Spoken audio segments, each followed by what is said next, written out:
কখনো গরিব হতে চান না, অর্থাৎ টাকা পয়সা পকেটে থাকুক এটা সবসময় চান, তাদের জন্য এই আমলটা খুবই কার্যকরী।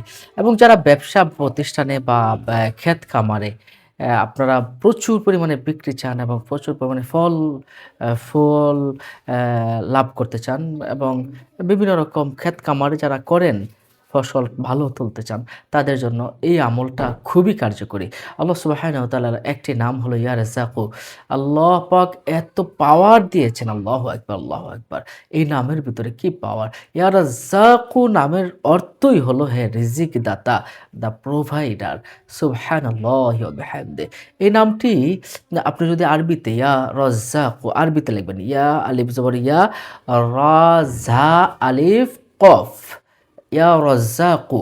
এই নামটি যদি আপনি আরবিতে লিখেন, তবে চেষ্টা করবেন আপনি জাফরান কালি দিয়ে লিখবেন। বাজারে মণিহারি দোকানে জাফরান কালি পাওয়া যায়। এই জাফরান কালি দিয়ে কাগজের মাঝে লিখে আপনি যদি সাথে রাখেন, এটা লিখে যদি আপনি সাথে রাখেন, তাহলে আপনি কক্ষনো গরিব হবেন না। পাওয়ারফুল, অবশ্যই পাওয়ারফুল একটি আমল। এটা কিন্তু খুবই পাওয়ারফুল। আল্লাহর অলিগণ এটা করতেন। এই আমলটা দিয়েছেন আশরাফুল থানভী রহমাতুল্লাহি এবং গাজী রহমাতুল্লাহি আলাইহি সহ অনেক আল্লাহর প্রিয় অলিগণ এই আমলটার ব্যাপারে তারা দিক নির্দেশনা দিয়েছেন।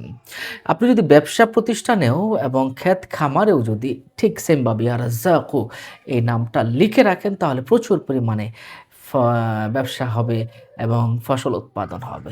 বিষয়টা বুঝতে পারছেন? অন্য মুমিন মুসলমানকে জানাতে শেয়ার করে দিন। কোন নামটা? ইয়া রাজ্জাকু, ইয়া রাজ্জাকু। এই নামটা শুধু লিখে দিবেন। আরবিতে লিখবেন। একবার লিখতে পারেন অথবা ৪ বার লিখতে পারেন।